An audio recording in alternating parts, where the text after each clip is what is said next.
begin on the first section of the language that was distributed, and we left off essentially on the last few pages. So 24, 25, and 26. And we were there as we took a break at 9 o'clock at the last meeting. So it seems to me, Paul, you had the floor at that time. I don't know if you want to resume the floor and raise questions, concerns you had about language on those 3 pages.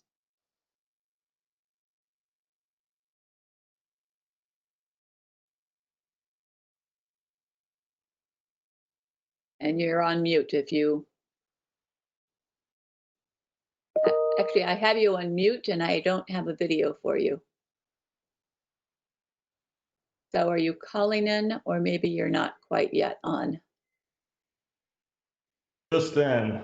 Sorry, Kim. No problem. I'm sorry, were we referring to the last 3 pages of section 1? Yes, so we're on pages 24, 25, and 26.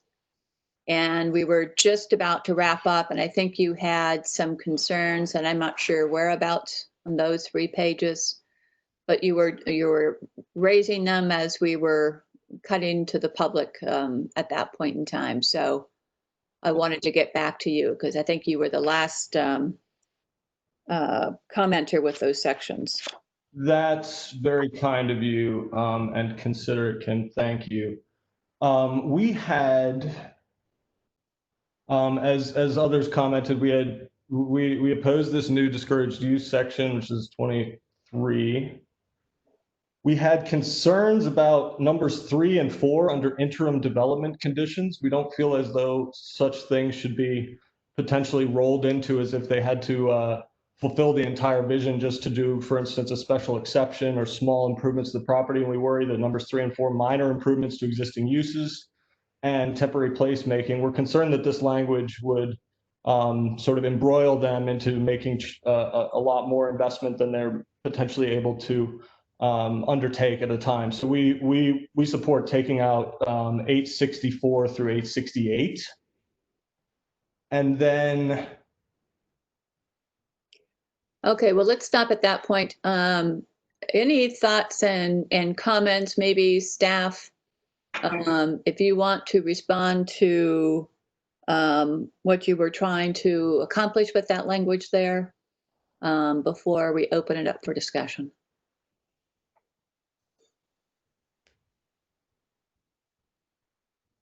No comments by staff? Kim, did you see that Liz Haig just sent a text about being unmuted? I did not see it from Liz Haig. Is she, oh, but I saw her sign up and then she said that she's in as a participant, so she may need to be on. She can't do it herself. Tim can do that as the host. So Tim will be Liz. Yeah, I don't actually see her as an attendee. Yeah, Elizabeth. She's on as a panelist. Okay, let's see. Yeah.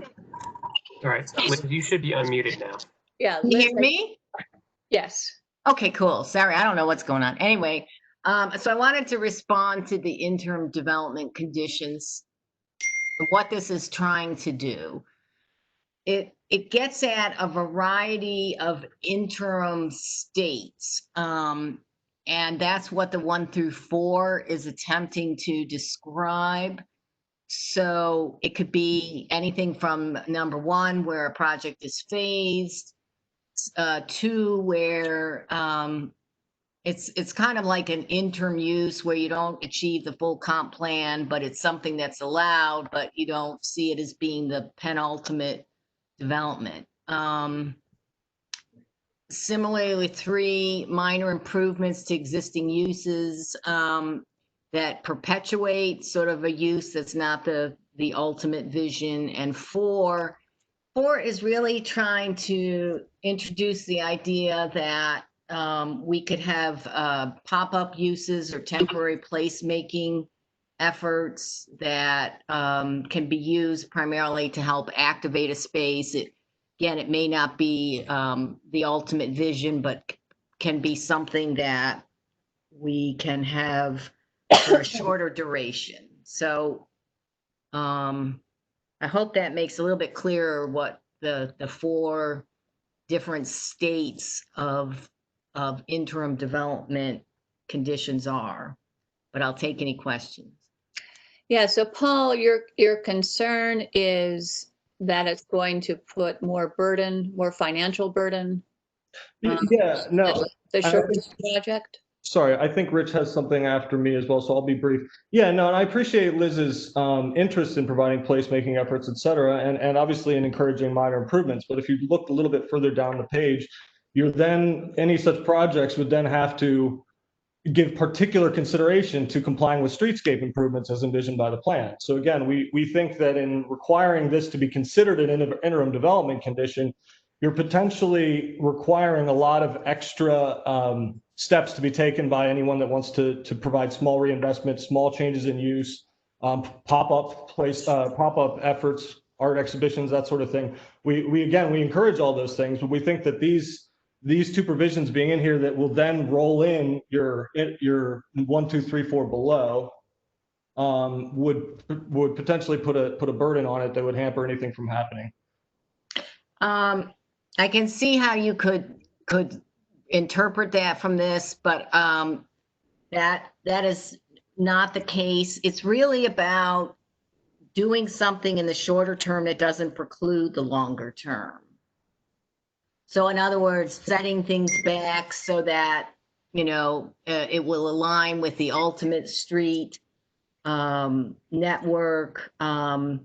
If you've got phase development or interim development, sometimes you need to supply pedestrian connections in some way that allows people to navigate your site. But I really don't think it's anything extraordinary. And if it was just some minor improvements, we're not going to make somebody go and put in like streetscape just to spruce up their property. So these things apply to the range of those 4 things, and there has to be a rational nexus and proportionate to the improvement that's occurring. So they certainly wouldn't make a pop-up put in streetscape, for example. Right. So are you concerned then about at least the intent of this language, Paul? Or is it the words on the page, or is it both? I mean, the words say something different than what she's saying. So as much as I agree that staff will interpret this rationally, I'm not sure who's going to be in staff. Maybe they'll be irrational in the future. I prefer not having the words on the paper, frankly. So, all right. Well, why don't we take a look at it and see if can be some tweaking to the language that could provide some assurances, because we never would require a temporary pop-up use to do bigger improvements, but we would with something that's like a redevelopment that's a smaller single-story use, but not the ultimate mixed use. So part of the problem is that maybe this list looks like it applies to all 4 of those situations, and so we can clarify to make clear that it doesn't. All right, Rich. I'd like to ask what. Wait, Jim, I just gave Rich the floor. Rich, you're on mute. Thank you. David, could you scroll to the bottom of the page so that people can see what Paul's talking about in line 8.2?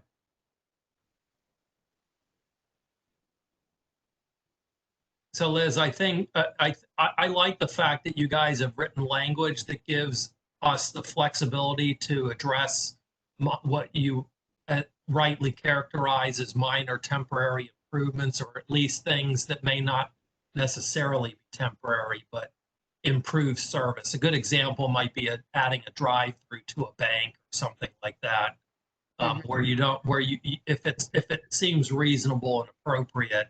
Right. We don't want to like throw the baby out with the bathwater, so to speak. So, right. But I think I agree with Paul where point number 3 seems a little strong because it's saying provide streetscape improvements. Yeah. Okay.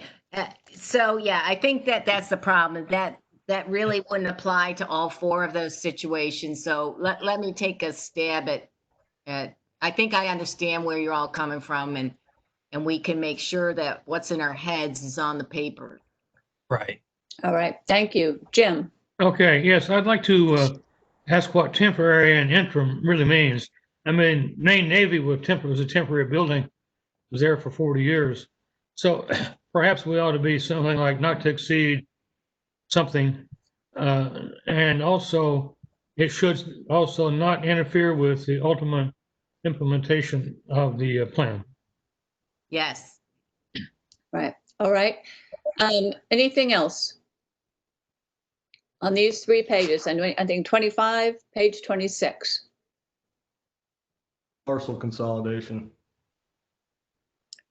Okay, on page 26, partial consolidation. Okay, So the task force had discussed this several times, decided that it did not want to require parcel consolidation. The original text, as you can see, said parcel consolidation should be in conformance with any area-wide and site-specific recommendations. The current plan has some of those, but they've mostly been thrown out. For instance, getting a 1.0 or 0.7 or some such thing for having a parcel consolidation. But in essence, that was not going to be moving forward regardless. Now in this draft, they've essentially made it an area-wide recommendation by saying it's encouraged to achieve the vision. So again, we don't support having a section on this. The task force has said they don't want a section on this, and we think there shouldn't be a section on this. well, just I'll get to Rich. The thing is, I think we want to encourage consolidation. Is it required? No. I think that's what we agreed on. It was not going to be required, but we did discuss a desire for consolidation. We've got so many itty bitty lots, it doesn't make any sense for us. But Rich, your comments. I agree with you, Kim. I didn't see anything in the language that seemed particularly ominous. I mean, it uses the word encouraged, which is really not legally enforceable. It's simply making a policy statement, I suspect. That if somebody, I mean, the way I read it is if somebody wants to collect a whole bunch of properties, that idea is supported now by the comp plan as opposed to the comp plan being neutral. So, Yeah, I would agree. Other thoughts on that? And since I can't see everybody's face on my screen, if you could use the hand signal again, like we have, that would be really good. Okay, I see Rob Jackson. Yes, I agree with Rich. I don't think it's prescriptive. I think it's to encourage. You're going to get much better projects when people put parcels together, and this doesn't make them do it. Again, the MCA is worried that somebody's going to come in and say, my parcel's just too small for me to contribute anything on terms of proffers and that, and that's what. From the public interest standpoint, we've got a problem with that. So I'm comfortable with not making it prescriptive, but encouraging it. All right. Other thoughts? So Derek, I saw your hand up at one point, but I don't know if it's still up. Yeah, I was just raising my hand in support of keeping it in there. All right. I thought so. Any other thoughts, comments on that language? All right. I mean, I guess based on the comments, I would suggest that we keep the language in there. But Paul, if you want to vote, we can do that. I don't need a vote. I just want to be very clear. There's nothing that in our position that says we don't think that larger consolidated parcels will be easier to develop. They're concerned about a parcel that has not consolidated being precluded from developing simply by this language. Parcel consolidation is encouraged. That could be interpreted to say that any parcel that has not been consolidated is discouraged from continuing towards redevelopment. That's all we're going to say, and we will take a loss. All right. Thank you. Any other comments then in the first section, so we can move on to the next section? Amen. That didn't take very long. 2 meetings and half an hour. congratulations, Kim. Congratulations. A very sick sense of humor. Okay, so we're on to the second section. And can I just say, we got all the way through to the second page on that one, because we were so awesome in our last meeting. You know what, as I'm thinking about this, and I see Tim up here organizing us to make sure, and Tim would say this to us, that this is being recorded, just so we all remember that. And I think, Tim, is there anything else that you would advise of us that I forgot to mention? No, just there might be a couple panelists that have called in, so if you need to raise your hand, just hit *3 on the phone, and I can recognize you and unmute you. All righty, thanks, Tim. Okay, so on the stormwater issue, Jack Wilburn was kind enough to offer to work on that language, and with a handful of you, the county staff is going to be working on that as well, and sort of given our conversation, try and find the right language and the right tone. So Joe Gorney is going to be reaching out with Jack and the group that Jack's working with to see if we can't come up with some language on that. Joe is working on collecting more data so that we're more educated in terms of that decision. So we'll come back to that at our next meeting in August. So on to heritage resources. And, you know, I think there were probably two sections in here. One is about the old firehouse, whether or not that should be identified as a heritage resource. And then I think the second issue that was raised was whether or not we really need to have another review at any point in time about heritage sites within McLean, separate and apart from whatever we decide on the firehouse. So, Paul, I know you guys are focused on the firehouse. Do you want to kick off that discussion? Yeah, I'm happy to. So this language has been in a similar form for about 30 years. The firehouse has been I'm happy to go through any number of things, but it is a historic resource according to the Fairfax County Inventory of Historic Sites. The language has been there, and I think the onus is frankly, on others to say why it should not be called out. I'm happy to argue. All right, I know there are a number on the other side. Jack Wilburn? So yes, I was intimately involved when this started 30 years ago. And it was a subject of controversy. Both sides at the time said it was one of those pieces of history, even though it was a building that supplemented and was not the original actual firehouse. And it also sits in a very key position for a lot of redevelopment. So its historic significance is questionable in my mind, has been for 30 years. And it's not, I know that aesthetics aren't supposed to count, but it's not the most aesthetically meaningful building. It doesn't have any unique architect involved or structures there too. So frankly, I'm not sure that it's something that needs to be a historic resource, and it could be repurposed would be first choice, but subsumed and used for something else and torn down could also be an option in my mind. All right, thank you. Winnie?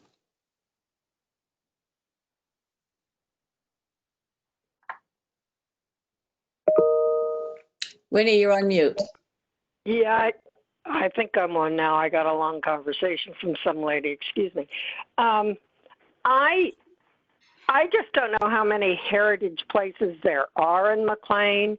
This seems to be one that's been around for 30 years or more. It is well used at the moment.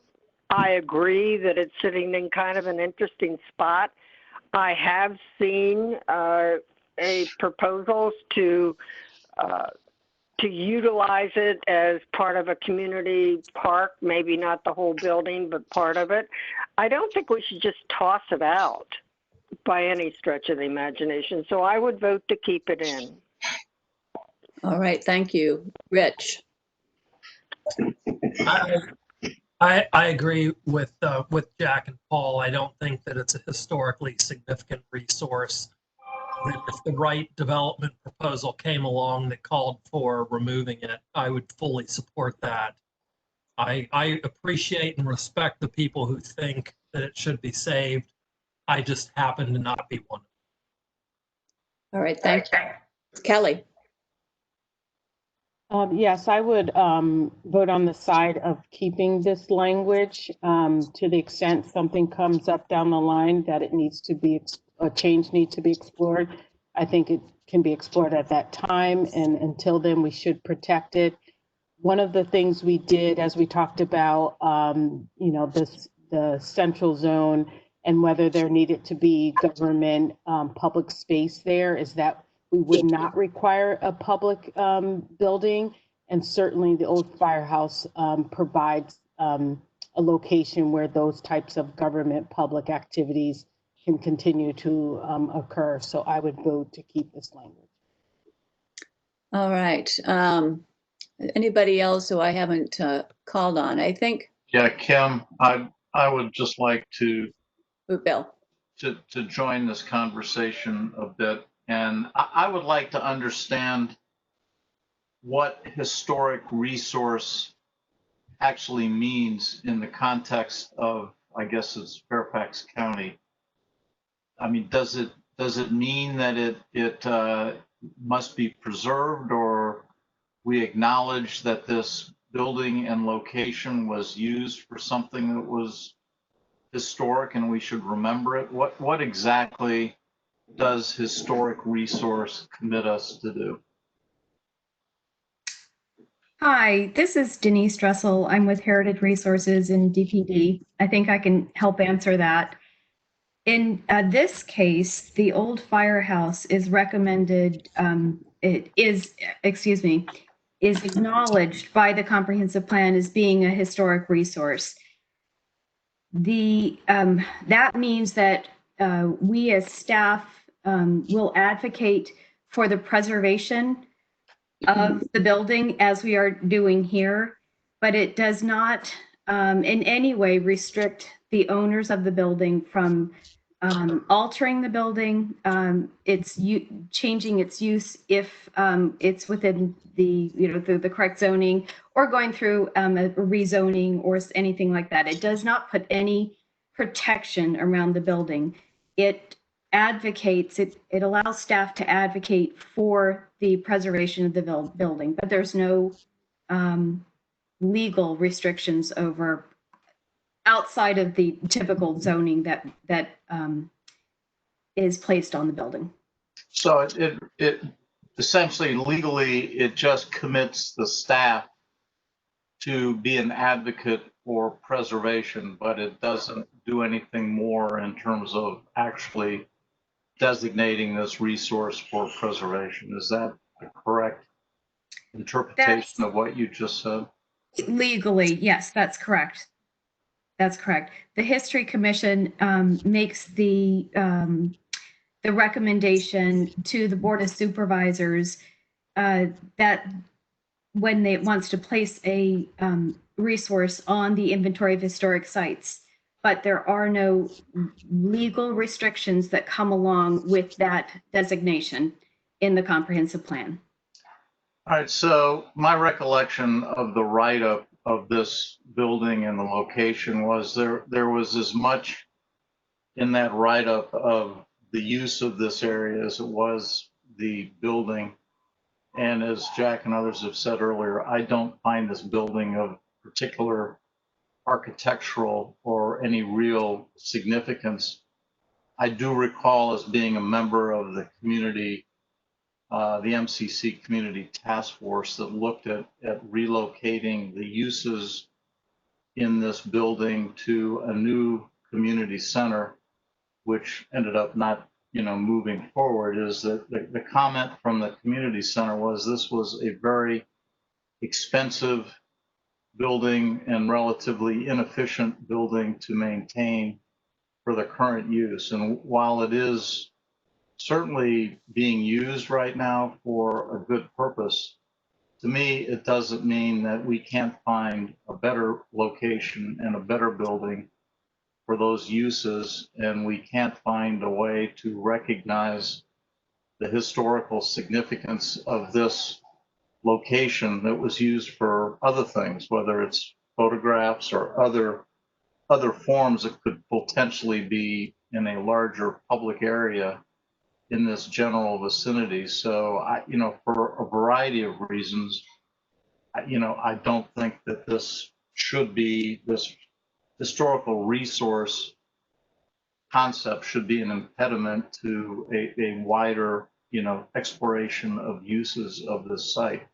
Whether that means that we have the authority to recommend that it not be a historical resource, which I would recommend that we recommend, or we don't, we just, again, I don't know, Kim, what we can do that is consistent with the views of several of us on this task force, that this should not be a historical resource and be an impediment to a more comprehensive redevelopment of this area.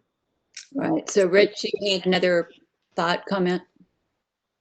Yeah, I just want to echo what Bill says. My fear is that one day we have this beautiful downtown McLean that's all built up around this poor little sad firehouse building.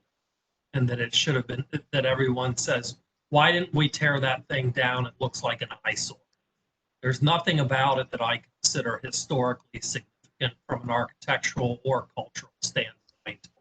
And I just don't understand why we have language in the plan that advocates for its preservation. Can I address that?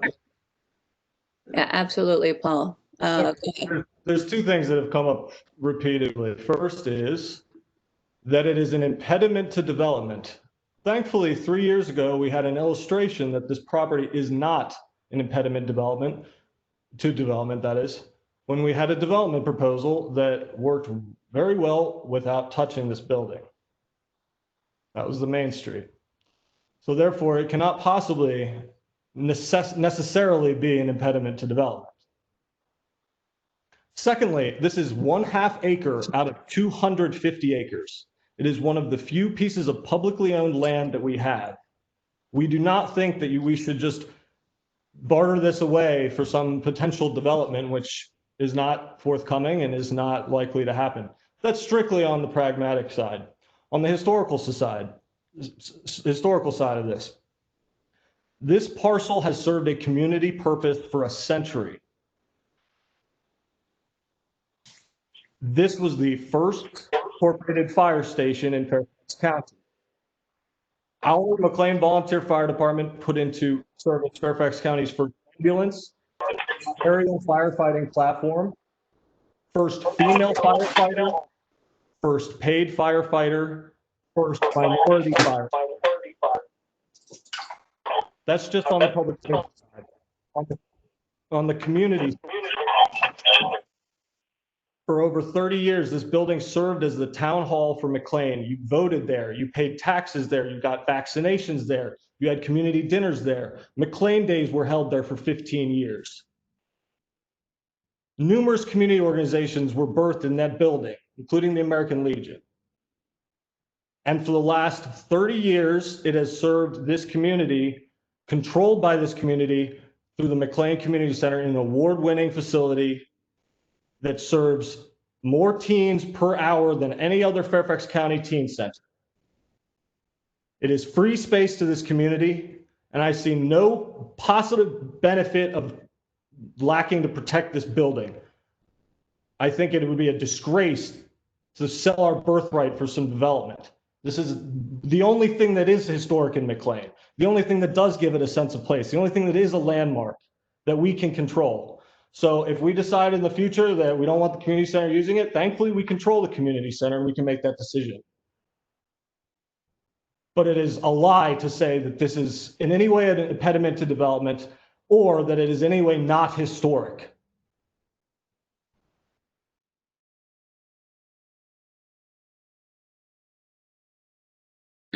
I think the site is historic. I'm not sure the building is. The building is in bad shape. It needs to be completely rebuilt. It doesn't even meet current codes at all, especially for a gathering of people, young people. I think probably we're blessing this building and not the site, and it honors the first firefighter, Redmond. And I can understand the honoring of the people. And I can understand the honoring of the function in the area. I'm a little concerned about keeping an old building that's way beyond its life, unless we can convince somebody to rebuild it. And that might happen if we got a development proposal that was well funded and they would rebuild it. But I don't believe that. I believe that requiring that rebuilding is, in fact, an impediment to development. So I would support language that projects the site as a historic resource and requires developers to honor that site, but not necessarily the building.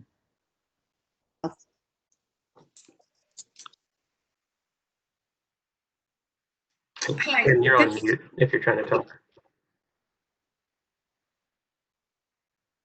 This is Denise Dressel again with Heritage Resources.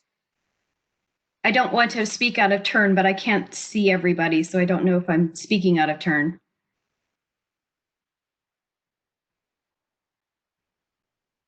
I'm going to go ahead then. I just want to clarify something. Whether this language remains in the CBC text for preservation of the firehouse remains a historic resource, a heritage resource in the comprehensive plan. So you can argue to take the language out of this particular section, but it is still recognized in the comprehensive plan as a heritage resource. So staff would still advocate for the preservation of the building.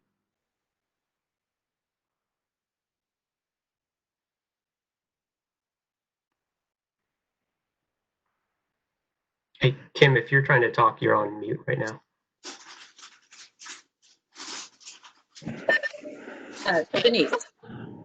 Denise, so why then do we bother with the language here at all? If it's going to be preserved, and it doesn't matter if we had the language in or out, if you're telling us it's already going to be preserved, why are we even discussing this? Right. Well, actually, I'm not telling you that it's going to be preserved or not preserved. What I'm telling you is that it is designated in the comprehensive plan as a heritage resource. Yes. And staff will advocate for the preservation of the heritage resources in McLean. So whether this language is particularly in the CBC or not, I hear a conversation happening about whether this is a heritage resource or not. And the fact of the matter is it is because it's listed in the tables, it's in the larger district, it's a heritage resource. So we will treat it as a heritage resource moving forward because that's what we that's what we do. Right. Okay. So it seems to me that we had this discussion when you gave us your presentation, and we basically all decided, I shouldn't say, that's not true, that as we voted on whether or not we have historic sites, that the majority voted that, we really don't. And so 9 o'clock. I'm a little confused by all this, but so it might be mute. I mean, I don't know, since if you're going to keep it as a historic resource because it's been that way and it's going to be treated that way by the county staff, I'm not even sure we should spend any more time on it. Right? Leanna, did you have a question to that or a comment to that? Hi, this is Leanna O'Donnell with DPD. I just wanted to reiterate what Denise was saying. This language, as others have mentioned, is basically bringing forward the language that we have now in the comprehensive plan, which does strengthen the recognition of the firehouse as a heritage resource. We list all the resources in the county that have been designated on the inventory of historic sites by the History Commission in the comp plan. So we have an inventory of historic sites, that the History Commission, they review applications for it, nominations for it, and decide if something should be listed or not. And so as we've gone over, this property and building are on that list. And then what we do is incorporate those lists into the plan. So this discussion and the task force's decisions about their recommendations for the language here would not remove the firehouse from the inventory and the references to the inventory of historic sites, if that makes sense. So I just wanted to clarify that. I think that's what Denise was also saying. And this is bringing forward language, I think, as Paul mentioned, that's been in the plan for a long time. And it does go a little bit further, you know, to talk about the area around it, the next sentence after the sentence that's highlighted, and a recognition of development around it. I think that's the issue, Leanna. So Right. Should be maintained as a historic structure is the language that has concerned some. Mhm. So you're right. If it's designated, it's designated. But that suggests to, I think, the community that hands off, and this is going to remain. And that's, I think, the issue that we all, whether or not we think that makes sense. And we have differing opinions on whether or not it's truly historic or it's simply an old building that has some value, historic and sentimental. I think that's the question. So, Derek, I see your hand is up. Did you? Yeah, I mean, maybe since it's already listed with the other heritages, should we just perhaps take a vote on taking out the last two sentences there that kind of expand on the old firehouse and the surrounding uses as a gathering space? The last three sentences of that paragraph. Since you're already referring to the old firehouse with all the others as a historic site in the inventory. All right, so you would take out the sentence that begins the old firehouse and then the At next. the end of the paragraph. Yeah, since we're already, yeah. Okay. Thoughts on that, Rich? I do think the last sentence, the next to the last sentence, the area around it is planned for public gathering space. I actually don't think that's true. The area around it isn't planned for anything at this point. It's part of the center zone, and whatever the owners of the property around the firehouse choose to do with it should be to be determined. I'm not sure where that came from. And then, you know, frankly, and I said this in my comments last month, that if all development needs to respect the integrity of the resource, then shouldn't this property be put in the edge zone? Because essentially what we're saying is that if you look at the guidelines for edge zone properties, which is to maintain existing use, then what everyone's saying here is that it should be edge zone, not center zone. Okay, so I think Derek, that your proposal is exactly sort of what we're looking at here, I guess.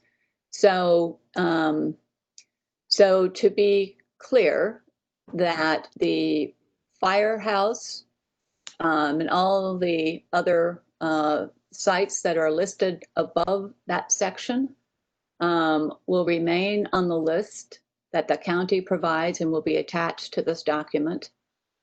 But the issue is striking the last three sentences of that paragraph. All right, any other questions, comments on that one?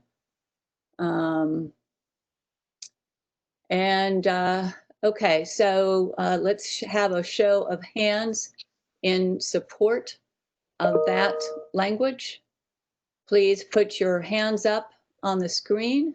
So just to confirm, support of keeping the language or getting rid of the three sentences? This is in support of your proposal, which is to delete those three sentences in that paragraph. And people should use the hand thing, not raise their hand on video, correct? Correct. Icon. Thanks. Right. So at this point, I have That's the chat function here. The chat, yeah, go into participants. And at the bottom of that section on participants, you'll see a little hand. You'll see, I guess that's a flag, feedback. And you see check attendees' attention. Ooh, I didn't know I had that feature. It could be very exciting for me. I just have view all attendees. And so maybe what I do is do it since some of this, okay, I might just go down and do this on a name basis then.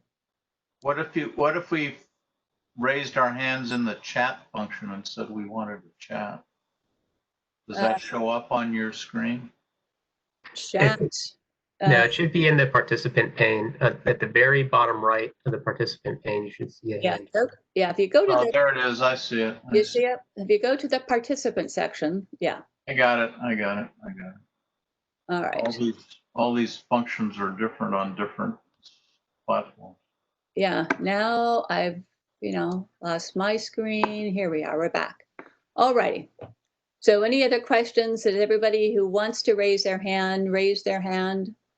So we have 2, 4, 6, and I would do 7. Okay. So this is Winnie. Yeah, Winnie, you gotta put it.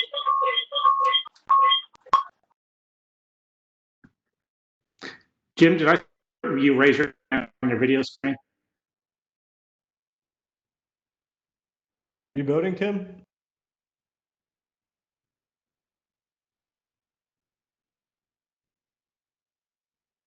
Kim, I think you're muted. Okay, sorry. Okay, 2, 4, 6, 7. And then we have, I see Jim raising his hand on his video screen. okay, Jim. So that would be 8. Thank you. Okay, anybody else wishing to vote that I can't see? And I'll go through.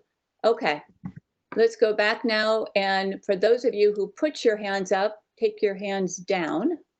So click on that little guy again.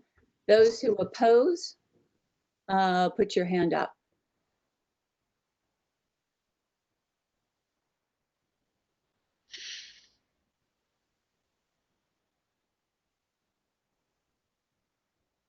Okay, anybody missing on here that's not, okay, we've got 2, 4, 5 who are against striking the language. Anybody else wishing to vote that I didn't see? If not, speak up since I can't see you physically or anything. Am I muted, Kim? It's Francesca. No, Francesca, you are not muted. You Well, are. I don't know. I see raise my hand, but nothing's happening. Oh, I have you on here as voting. You have it? Okay, it is. All right, good. All right. Yep. Thank you. All right, so the language as proposed is deleted to 7 to 5 vote. And then any other discussion in the heritage resources section? And we'll go on to transportation. So if everyone would unraise your hand so that as we move on to other topics, I can tell who's ready to bring up a new issue. Kim, I had 2 other comments about historic resources that I put in my memo. All right, Rick, go for it. I had said that, let's see, I recommend deleting the entire section that suggests further evaluation of historic residences and properties within the CBC. In my view, no additional properties within the CBC are significant enough to warrant needing preservation at the expense of development. All right, other thoughts on that? Paul, is your hand still up on this topic? All right. Any other thoughts on that? Anyone disagree, feel differently with Rich's view? Hey, Rich, what line number are you starting deleting at? I'm looking at 87 through 91. Essentially, the new language that's underlined, added, basically suggests some sort of additional survey should be done to potentially preserve additional properties. I just don't think we should do that. So I'm not in support of adding language, just basically leave. All right, so that your suggestion would be to delete that that new language, 87 through 90. Right, correct. All right, anybody disagree with that? Leanna? I just wanted to provide just a refresher if anyone needed it. What we've been doing over the past couple of years is a staff level reconnaissance survey to identify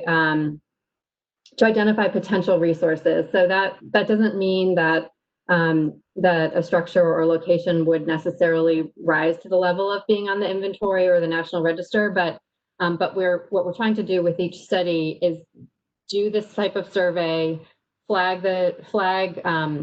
potential resources that would then be researched further as development comes in. So it's not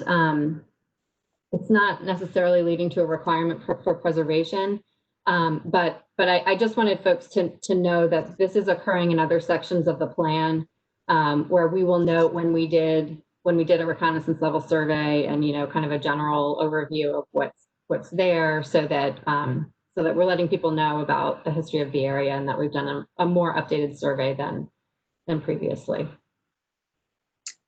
I think I share Rich's concern. I think I look at this and think it's one more step you have to go through before you can move on. If we had anything remotely interesting in McLean, and I think we do have, I should say, remotely interesting, but not like beyond that personally. So I look at it as one more step and cost of money. Bill, I see your hand is raised. Do you? Yeah, no, I agree with you and Rich. I mean, we understand there are processes that go on, but we don't need to double count or, double dip here and put it in here. There's a separate process for that. So I don't see why this language should be inserted in this comp plan. All right, thank you. Paul? Yeah, no, there's a typo at 79. It's 1440 Chainbridge. And, if we're going to take this language out, we might as well take out the heritage resources section because there's nothing substantive left. Well, I don't think that's true, Paul. I think all I'm suggesting is that what's the point of doing additional research? I mean, I think if it's already been determined through previous studies that certain historic sites, which are outlined in the first paragraph, lines 74 through 80, have been established, why can't we just live with those and move on and not do additional studies to try and find reasons to keep older buildings in the CBC? I'm being completely serious. I have no problem getting rid of that language. And furthermore, at that point, if we've taken out the earlier guidance about the old firehouse, there's, as Ms. Dressel will say, the rest of this is already covered in the McLean Planning District heritage resources listing. So it's not really necessary to have. So if I may, if I can answer the question about, I'm sorry, this is Denise Dressel with the Department of Planning and Development. Answer the question about why have language in there or why do additional study.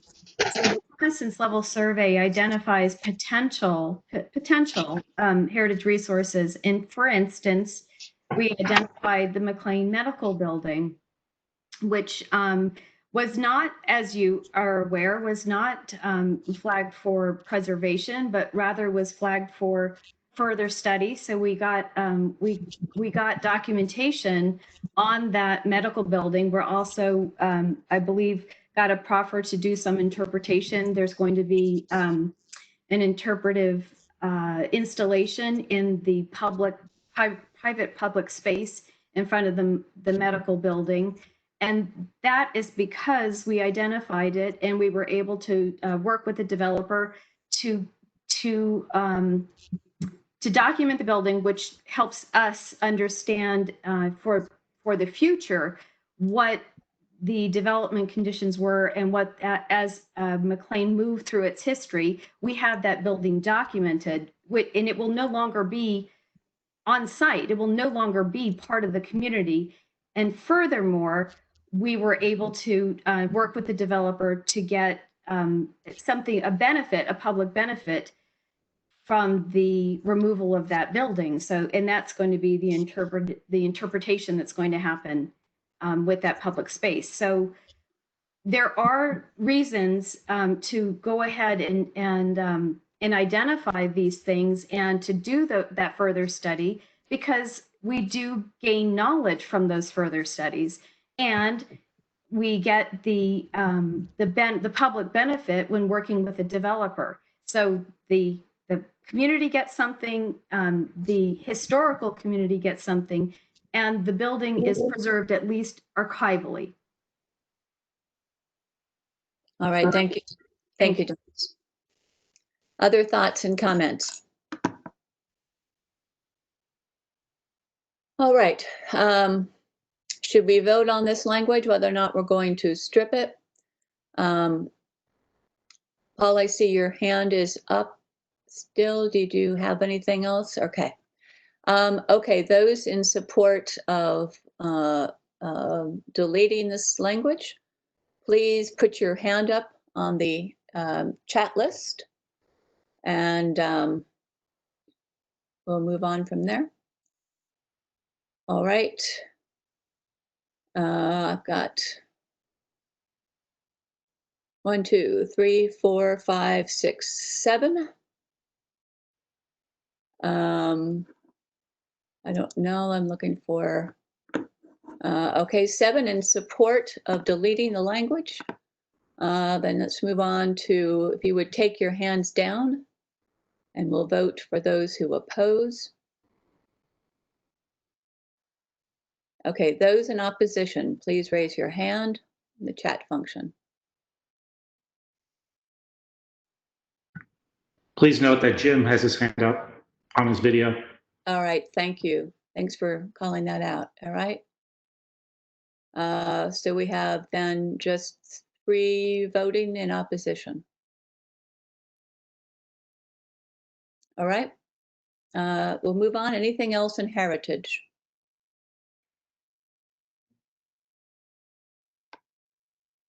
All right. With that, we are on to Bob Pacora, transportation. So I don't know if I'm going to you, if Liz did her presentation on the streetscapes last time, which I thought was very helpful and well received. Bob, I'll turn it over to you. Thanks, Kim. So I don't have actually a formal presentation, but the transportation recommendations here and policy guidelines are something that we put together. We thought about them, and we looked at what was written in the past and what we're looking to do in the future for McLean. So we're looking to hear your comments tonight, and we can respond to questions. I see that over the last few weeks or couple of months, actually, we have like a ton of comments that have come in written to us. So we are in the process of responding to those, but we can also respond to any comments that are generated tonight. So I'm just looking forward to getting started with the review and whatever comments the task force has tonight. All right. Thank you. Francesca, I see your hand was up. Did you have a comment? And you're on mute.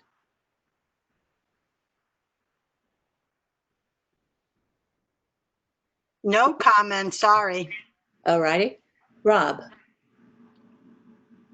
Yes, and this is mainly, Bob and I have had a little side discussion.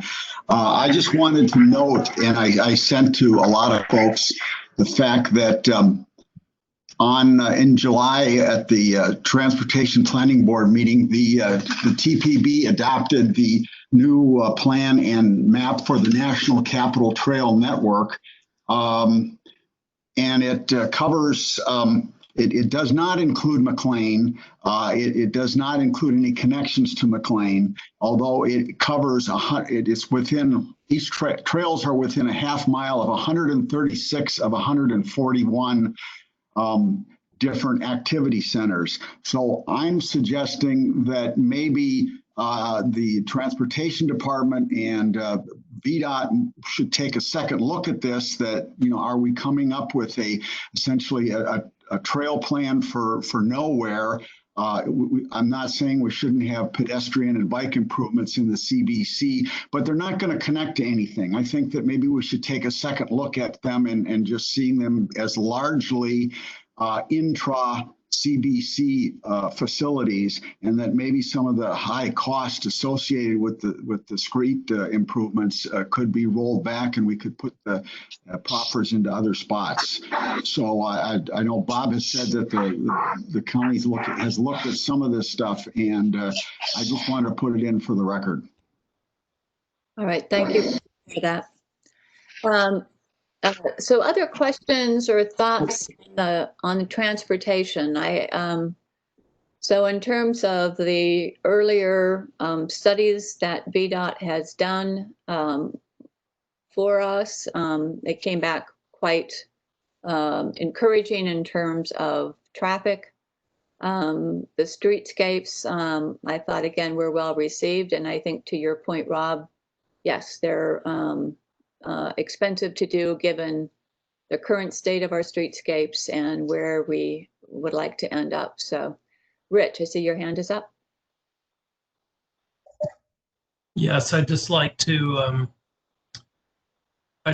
read my 3 comments that I made in my formal written commentary.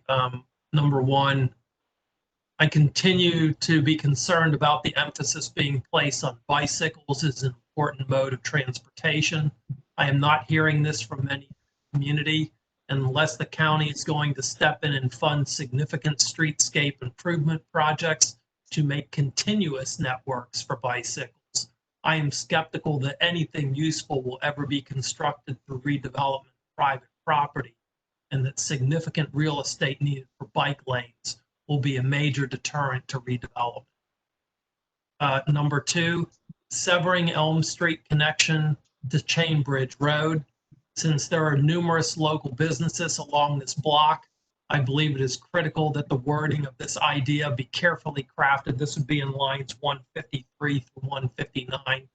Carefully crafted to support the idea that closing this section of road would only be permitted to support a significant redevelopment project due to the potential negative impact on existing businesses. And lastly, a question. The transportation map showing Elm Street at Route 123, is there significance to the fact that Elm Street is highlighted in bold orange crossing 123? If so, could you please explain, because I don't understand.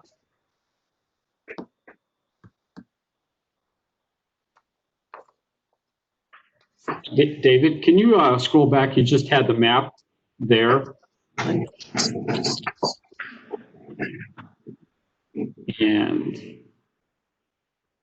okay, stop right there. So do you mind, Kim, I can respond to some of Rich's comments here? Please do, Bob. So on the, I'll go backwards on Elm Street here. We have this, so your comment, Rich, was why are we extending Elm Street up to just beyond Dolly Madison up to the Ingleside intersection? So you're right, we could, yes, we should actually have that street for the improvements just within the CBC area. So that could be just a map error on our part. Or if the committee wants, would like us to, or the task force would like us to employ the Elm Street cross-section all the way up beyond that. We could include that. However, the CBC is the comp plan amendment that we're actually writing the text for. So it might be actually the first comment that I had is that we'll make the improvement stop at Dolly Madison Road. Okay. On the severing of the connection of Elm Street, get the line numbers again that you had there. Yeah, so when you mentioned that this would have to be as part of a redevelopment plan or something, or if a project goes on in that area, that's the only time that it could probably happen. That might also incur that Fairfax County will be assisting with that project. If it's a part of a pilot program or something that we do, that would have to, one, obviously be carefully crafted in the wording, but also that we're not going to be preventing any access to the commercial properties or to any property if that street does become a cul-de-sac. VDOT has weighed in on that, and they would like to review that before we close any of their streets. So they've already expressed their comments to us about that as well. So we'll look at that language, and we'll make sure that it is written well. If we need to modify it, we'll take a look at that again. So, and then I think the first comment was back to streetscapes or the capital projects or something. Rich, can you remind me what you said the first as your first comment? Yeah, just reiterating my concern that that continuity of a bike lane is critical to its success, and that a strategy that relies 100% on private development to achieve continuity is doomed to fail. Right. So on the bike lanes or the improvements that we're planning to do, or we are recommending for Beverly, Elm, Old Dominion, Cambridge, the bike lane or the bike facility that is back of curb or what we call off pavement. Yes, that would come with redevelopment of any of the properties. It could be as, let's say if there's an interim condition or something that is not quite built there yet. We've worked with in the past that the developers would do it via proper commitments, or that they would build the facilities or at least set aside the right of way for that. And it would be something that either the developer does it, or it's something that goes back later that the county, if there's funding, that we would do that. As you know, funding is a little tight these days, so that's something. As this comp plan is a long-range plan, it's something. It's not going to be like we're going to be doing this like right after the comp plan is adopted. It's over time. So we hope that the development community, as they prepare their projects or through zoning and such, and that they look at this comp plan as the guide for what the streetscape frontage should be. Each will be each case as it comes up. I'm not sure we're going to foresee that everything happens in McLean all of a sudden. So it could be that over time things are developed and all that. If there are cases or areas where the county may have to step in for that, that's something that we'll have to address at that time. Just to complete a section or something. If I could jump in at this moment too, Bob, one of the things that we had talked about in our earlier discussions about all of this, to that very real concern, Rich, I know that you'd articulated before, is whether or not we then create a road fund, right? So rather than have each developer think, well, okay, your street fund is this many yards along Old Dominion, and now you have to do all this work. And to your point, that doesn't make any sense. I mean, it doesn't on a short-term basis, and doesn't, it look absurd for a period of time. So So then the question is, then can we put together, and I think we had talked about this with Beverly Byron at one point. So to put it into a fund that is dedicated for the McLean CBC. And so, you know, at some point, you know, you're gonna build your new development per the new comp plan, but you're going to have money put into a fund. So when it is time and we've had development along whatever that road is that you face, that you sit on, we'll be able to do that side of the street. And because I'm with you, I think it's a real concern. And I can't think of any other way to sort of address it, given how piecemeal all of this is. So again, thoughts on that? I've got Bill Sudo. Yeah, well, I will join your comments and Rich's comments on bicycles and completion of this infrastructure. Could you just scroll through this entire section here? I've got confused on which version we were looking at here. I'm particularly concerned about how we're dealing with Beverly and how that street is going to be addressed, keeping in mind that the older comp plan provided for 4 lanes of through traffic here. I just want to be sure that that's no longer part of the comprehensive plan here. Has that been? Yeah, we took that. Yeah, that was actually a note on the map, Bill.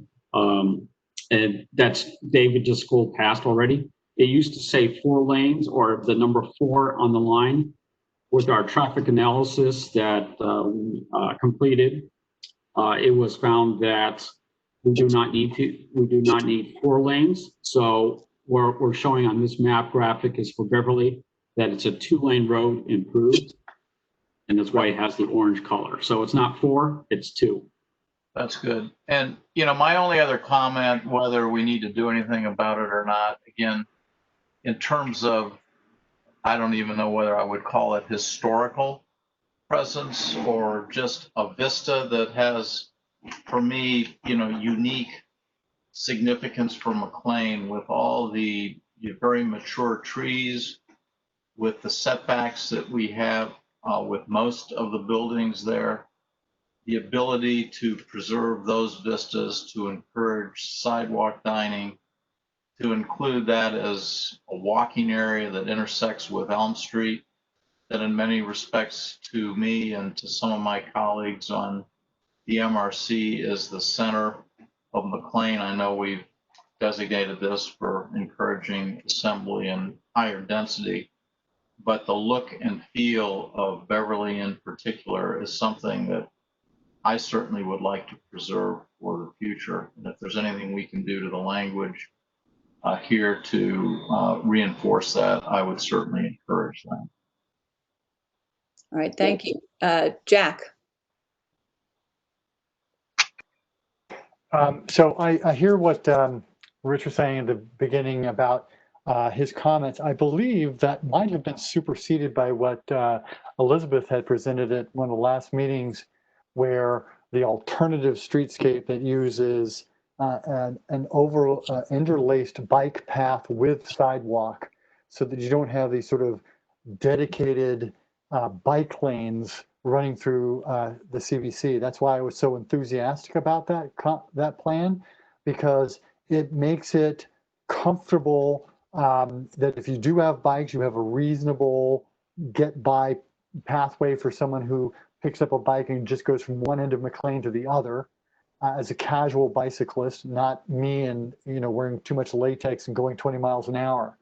And if there aren't bicyclists, then we have an acceptably nice sidewalk. I think bypasses, for me at least, part of what Rich was saying, that the over dedication of space purely for bicycles. I liked having ambiguous lanes on both sides of the road that just made the sidewalks really nice if there weren't bicycles. That's it. Yeah, thank you. Winnie.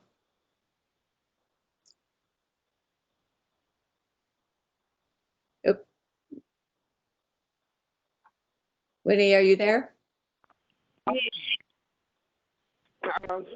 I think this lady that keeps communicating. Can you hear me now? Yes. Okay. Okay. I wanted to reiterate with comments by Rich. I'm very, very much in favor of not closing Elm Street unless we have considerable consolidation.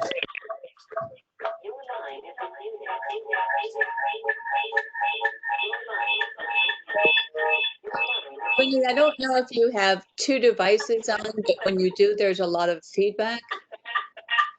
Maybe one. Okay. Bob. I heard what you said, and she's in favor of not, or going along the same lines as Rich says, not favoring closing Elm Street unless there's a big development. That's what I took from that. Yeah, I think that's right. Okay. All right, Bob Montgomery. Sure. I just wanted to follow up a little bit on some of what Winnie said and also what Rich said. I guess my big concern with having the plan recommend the closure of Elm and for that matter the closure of Center and the relocation of Redmond is that I certainly like the idea of these being options, sort of if it makes sense with a redevelopment that those may be either closed or relocated, but sort of this strong recommendation that it happens potentially could preclude a development from moving forward. If, for example, on Elm Street, a development was looking to happen to the north side, the Langley Shopping Center side of Elm, but not the Goodyear and Old Dominion side, that could be prevented if the road wasn't closed because the comp plan recommends the road closure, even though closing that road would hurt potential businesses that weren't part of that redevelopment. Or the closure of Center, if the closure of Center was required in order to do a development on the Chesapeake Bagel site, well, you couldn't close it without affecting the PNC Bank drive-through or the cigar shop, that sort of space. And this idea that basically the comp plan is recommending these things. I know it's not requiring, I know it's saying recommended, but recommended is a very strong word in the comp plan. And when one of these things is recommended, I mean, truthfully, the vision plan for the giant block that Street Sense put together could not be done while following the recommended language in the comp plan because it closed Redmond without relocating it and kept Center Street open. That couldn't be done under the recommended language, but was the vision plan put forward by Street Sense with the community's input. So I strongly caution against making these things that strong. I think sort of they may be closed, may be relocated, if again, to the extent it makes sense with a redevelopment, makes sense with VDOT and FCDOT's, input, but I think it could put a fairly strong constraint on some development on a decent amount of acreage in the center zone. Yeah, I think the intent is, if it makes sense, right? That the comp plan is essentially saying if it makes sense that it would be all right to close down these streets versus that. So I think that's a good point. And I guess, is there anybody who disagrees with softening that language to essentially what Bob has just suggested? Kim, this is Bob. I just had a quick clarification. Bob's comment just now, he mentioned Center Street as closing it. I think that's what we had in the comp plan, the current comp plan or the previous comp plan, but in this instance, we're not recommending closing it.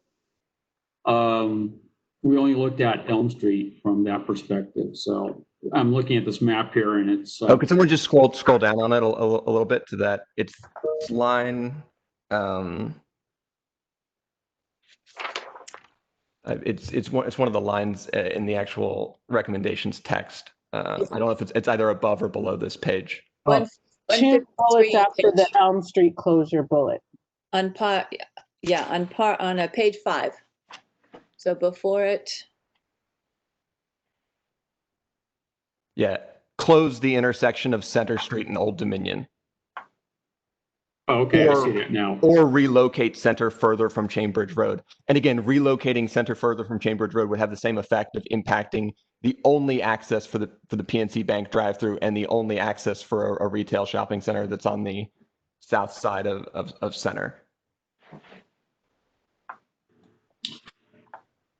Okay, so we could probably soften the language here if that's what the task force would like us to do. So regarding Center Street.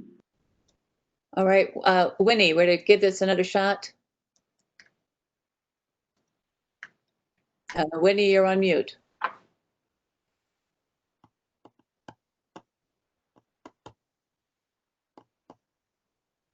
All right, Paul, let's go to you and see if Winnie joins us later. Yeah, I mean, the chamber's fine getting rid of all 3 of these bullets from 153 to 167. We feel that that is very close to the position that the task force took when we were looking at these maps. We were looking at roads going through private property, through buildings. We were looking at pedestrian paths going through private property, duplicating already delivered pathways, et cetera. So our understanding was that the task force didn't want either of the other 2 roads, and that the language for Elm Street should be something to the effect of, if properties along both sides of Elm Street between Beverly Road and Chambridge are consolidated, the intersection at Chambridge Road may but shall not be required to be closed and Elm Street pedestrianized. So we definitely think that there should be a softening, if not a deletion, of these bullets for Redmond and Center Street. And certainly the Elm Street thing should be conditioned in alignment with how we had discussed this several times in prior years. Yeah, I think we want to have the language in because we want to be able to say that the comp plan would allow for the closure under certain circumstances. So I think that's it. Yeah. Hey, Winnie, were you coming back to us? Winnie, you should be unmuted now. All right, Winnie, any comments from you? Anybody else? Yeah, I have a comment. I'm a little concerned at what we're doing here. We're ad hoc closing this section, opening that section, moving this. We had a plan which was designed to move traffic through and around and provide access for the various businesses and enabling people to move around in the CBC. I don't know what we're doing to that plan here. I think that we're starting to be traffic engineers here by committee, and I think that's a dangerous precedent. I would recommend that the staff start looking at what we're doing here and coming back with some recommendations. Maybe we should make our desires known and let staff take a look at whether it makes sense and if it helps the CBC to do anything. It is just ad hoc, and I'm a little concerned about that.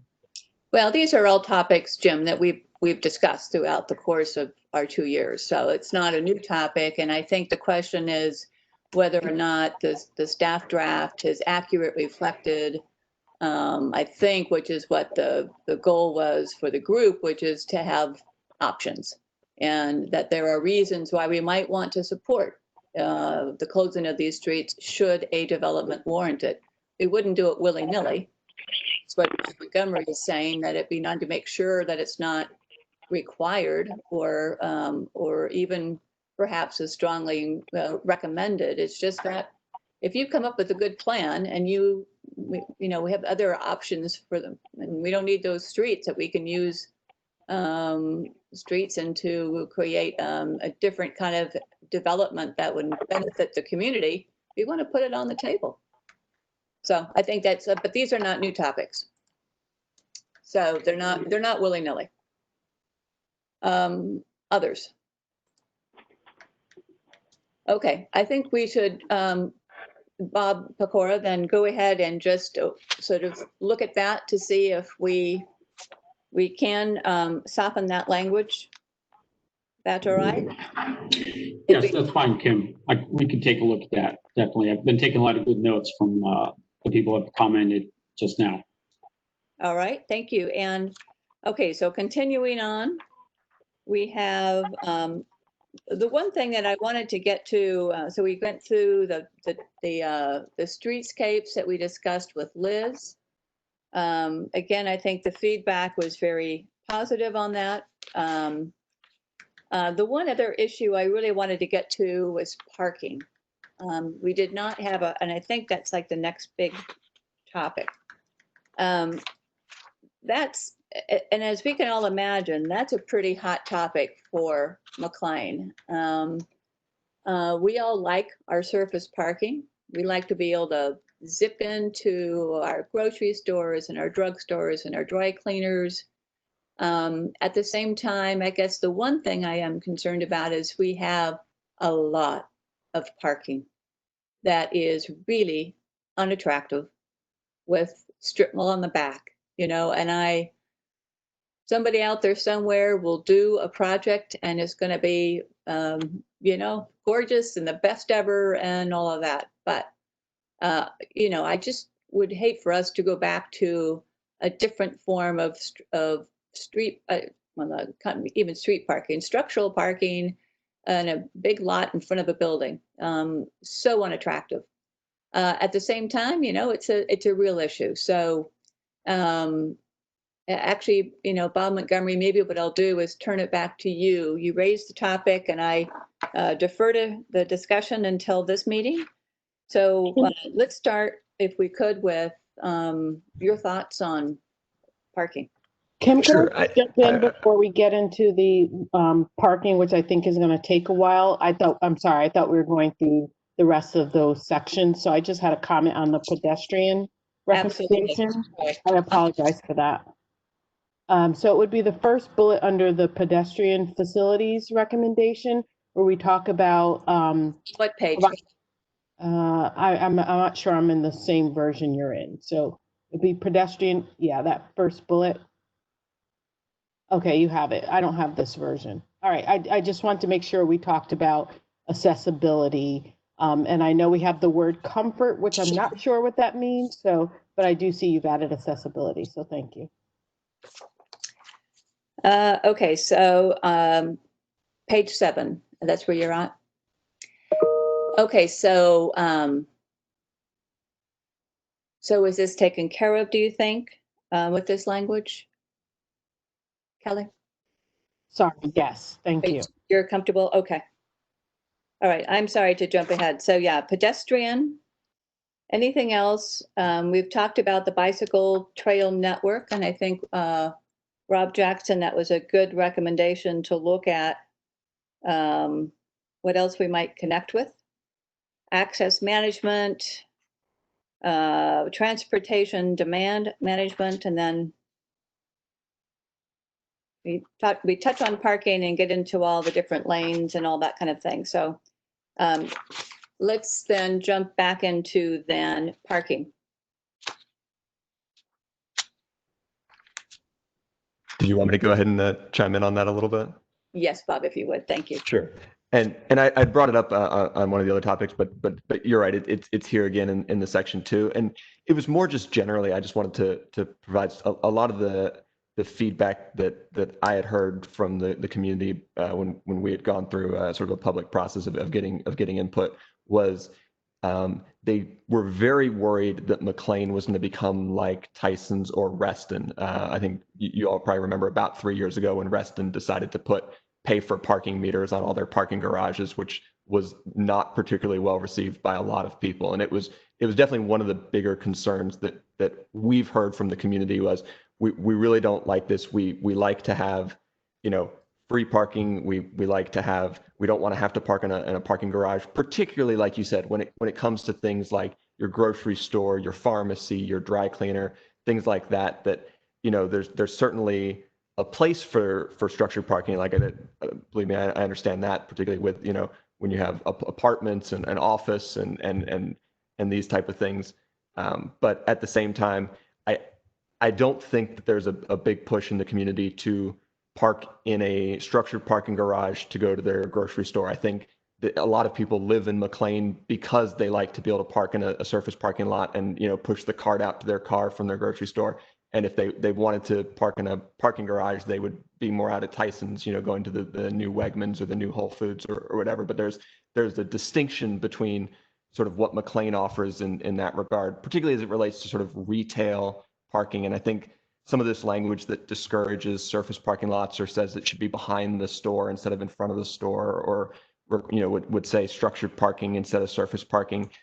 Like I said, I think for a lot of uses it makes sense, but I would just hesitate that for a lot of these sort of community serving retail uses, there's still a lot of desire, I think, in the community to be able to just park in front of the store and walk in and get what you need. Right. All right. Rich. I think, going on off of what Bob just said, we are a community business center, and I'm really opposed to any languages that encourages the implementation of paid parking. I mean, the simple fact is, where I live, I'm never going to walk to the CBC ever. There's nothing you can do that will make me walk or take a bicycle. I'm going to drive. If I could take public transportation, maybe I would, but it's highly unlikely. And I think I'm probably in the 90% of people who live in the neighboring neighborhoods who are going to drive to the CBC to go out to dinner or buy my groceries or go to the drugstore or whatever. And I just think the whole idea that somehow making parking painful, and that's kind of the way I read this language, and I've seen it in other urban areas where parking is a real problem, that if you make parking painful, it will somehow promote the use of other strategies. And maybe that's okay for a regional center, but I don't think it's okay or appropriate for a community business center. So I'm just advocating to get rid of any language that does that. All right, Sudo. Sorry about that. So, I've heard this for years, that folks that live in McLean want to drive up and park in front of their dry cleaner, park in a structured parking lot in front of the giant store, even if it means you've got to cross, to the wide end of it in a driving rainstorm to get into your car. And, I think that that there are options that actually are being very commonly accepted these days that actually provide more convenience than what we're used to in McLean. And so I think we should be more open to alternatives here. And rather than, and I can use some other examples, whether it's the below grade parking for the grocery stores at Tyson's, where you simply put your cart on an escalator and you're down into a car, and it, whether it's free or it's, comped or something like that, that's a separate question. And the way I view this is not so much a question of discouraging parking as hopefully we would encourage parking options, parking that would encourage structured parking, whether it's below grade like we have at some of the stores at Tyson's, or some of the structured parking in Beverly Hills, for example, and where the parking lots are right behind the retail, and it's, either it's a meter or it's relatively free. I think these are all options that would enhance development opportunities and, use in McLean, and I think it should be encouraged. All right, Derek. I have been long concerned about us over urbanizing McLean. One of our competitive advantages with like Paul's Church or the then you want, the Mosaic and Tyson's is that we have convenience. Now, I'm not hung up on parking in front of the building or behind the building, over or under building, as long as it's convenient. We have to have a convenient access to our citizens for parking. Otherwise, we're going to lose our competitive advantage to some places like the strips on Lee Highway, or other places. So we have a competitive advantage right now. We have convenient parking. It may be not so pretty, but it's convenient and used heavily. So we have to be careful what we do with this language and be sure that we have our plan to retain the convenience of it, not necessarily the location, but it has to be convenient.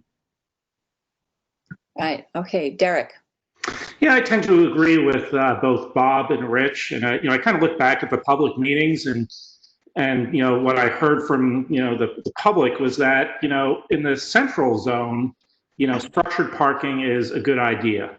But let's keep surface parking and convenient parking in kind of the general and edge zones. And I don't know if we can distinguish between the two of them, but that's what I kind of remember. Like, hey, in the center, that's great if we have structured parking, but let's keep it convenient out the edge and in the center zone or in the general zone. Right. Thank you, Kelly. Thank you. I agree with Rich and Derek. Thank you for that comment. Yeah, the parking issue, I think, is a huge one. Like Rich, I worry that we underestimate the ongoing need for parking. And we should be reminded that we have an elderly population larger than other parts of Fairfax County. So the type of parking is critical, and all structured parking is not created equal. So I don't know how we come up with language that really pinpoints the type of structured parking we are looking for, because I think that will make all the difference. And I can tell you personally that there are areas where I love the retail, but I just don't go because I hate the parking. Right. So let me throw a couple of issues on the table just to just for the heck of it. Paid parking. So what if you had 50 cents an hour and we did it all remotely like you do downtown in your Parkmobile app? And yes, you're right. We're going to have some people who don't have that capability. So you have machines. And we then kick in that 50 cents an hour towards a fund to benefit the McLean CBC. And you were able to then put in nicer park benches. You were able to update our lighting. You had money for various things. Is that still verboten?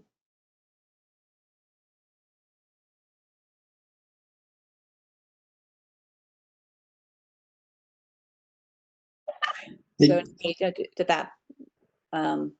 It's a question to staff, right? No, it's not to staff. I'm curious as task force members.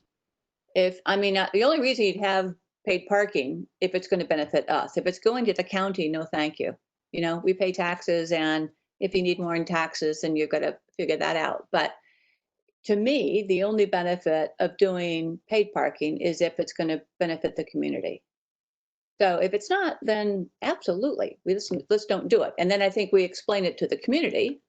If you're going to park in a here or there, I can't imagine there are too many scenarios, as I'm thinking about this even further, actually, where you would require paid parking, right? Because you're going to have private garages for any buildings for office, and you'd probably have some paid, maybe you'd have some paid, I don't know.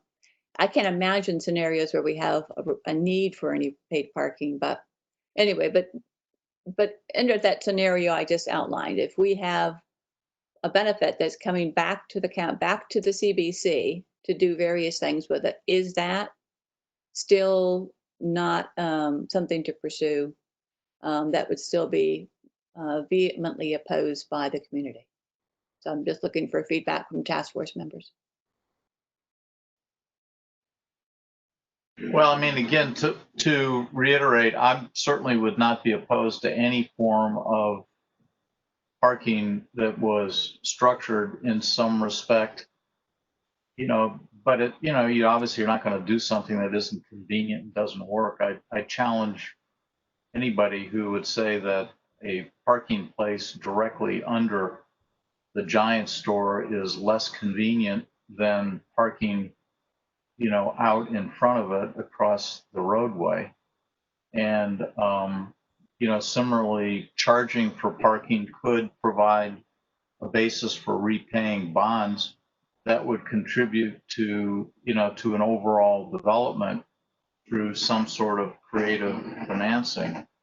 So, would I personally support a modest, portion of parking fees that would be contributed to a public fund? Absolutely. We're looking around for, for ways to finance the infrastructure in now a renewed period of shortage of public money. So, yeah, I think that would be a good thing. And similarly, I think that structured parking in the places, the newer developments that I'm seeing are very convenient for shoppers, and frankly, probably more convenient than a large parking lot, that stretches, it's larger than the store itself. So I think all these options should be explored. Right. Okay. So the comments, Rob Jackson. Yeah, I think that the idea of it's a community business district, and a lot of the people who use it don't live in the CBC or right near it. And I mean, they still want to come in, pick up their groceries, go to the drugstore, whatever it is. And I think that, putting in nice park benches doesn't really do a lot for people who live in 22102. I happen to live in 22101, fairly close, but I mean, there's a lot of people who don't, and they're not going to see the benefits of this thing. They like living in McLean because it is convenient. There's a lot of stores, whether you go down to the Safeway on Old Dominion or you go to the one in the CBC. It's convenient for a lot of people who come here, and by making it inconvenient for those people, so we can have nice park benches or nice planters or something like that, I just doesn't think serves the community interest. It's a broader interest that people just want to come in and come out and do their business. And I think we have to keep those folks in mind too. Thank you. Thanks, Rob. Well, I think that's sort of that is sort of an issue for us, right? Because McLean has been described to me as a place where you can do errands and nothing else. It is not a place you want to spend any time, because there's nothing to do. It's not attractive. You simply go in and do your errands and you go home. The question is whether or not we're aspiring to create something else. And no, absolutely. Again, I'm throwing this out there. I haven't even thought this more than the moment I shared it all with you about paid parking. I'm just thinking, and we're not going to create everything as a paid parking structure, or what scenarios would be appropriate for it. So this is just simply a wild idea. I just wanted to see what people were thinking. But it really is, it does get to the heart of what do we want to create? And if we want to do just convenient for errands, we don't need development. We maybe need a couple of newer buildings, but that isn't, if that's all we want to do, keep it the way it is. We don't need new things, because we've got some nice buildings or nice structures to go get our groceries and our drugstores and all that stuff. So anyway, just to give that some thought. Rich, I see your hand is up, or maybe it was still up. I don't know. Yeah, I have a few comments on that. Paying for parking is a real drag. It's a downer when you're at a restaurant and you wonder if you put enough money in the meter. I mean, I work in Georgetown where pay parking is everywhere, and it's always a struggle. You go to Mosaic, there's no pay parking, right? So it's really nice to go to Mosaic, because when you park at Mosaic, you don't have to worry about whether your meter is going to run out or if you're going to get a ticket. And, for a community business center like McLean, you know, the idea, even if we were using apps like Park Mobile or something else, it's still a pain to have to record every time you pull in, park somewhere to go get your dry cleaning or a sandwich or something, to have to worry that you might get a ticket. So I just don't think it's good. I mean, except for areas that are regional, like a Georgetown or the DC waterfront, where you're drawing from a very large area. To echo what Jim Peoples was saying, we're a community business center, not a region. Mm-hmm. True. All right, Jack.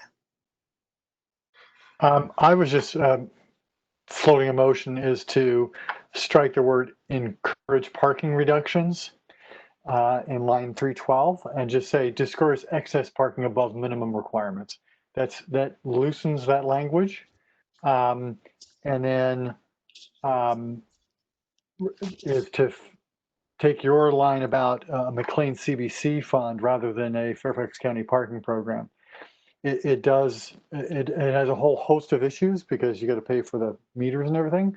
But I think those would be simple tweaks to put in, and none of the other language about structured parking here says anything about forcing people to do structured parking combined with the development plan. But I did also like Derek's comment about, say that structured parking is more appropriate for the center zone. One, to condition people's thinking on it, and to reflect a reality. The only way that you get public space in a center zone, which is what we're trying to get, is to shove the parking under something else or over something else. So I think we need to keep that language where it is. I don't think it's in this section, but is to limit it to the center section if we are encouraging structured parking anywhere. Yeah, I thought that was a good suggestion as well. The let's see, what was the other thing I was thinking of in terms of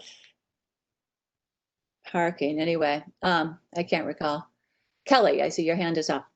I just wanted to add that the only parking that's available shouldn't have to be underground with small ramps and dark areas. If you look at Pike and Rose, they have parking that's internal to a structure.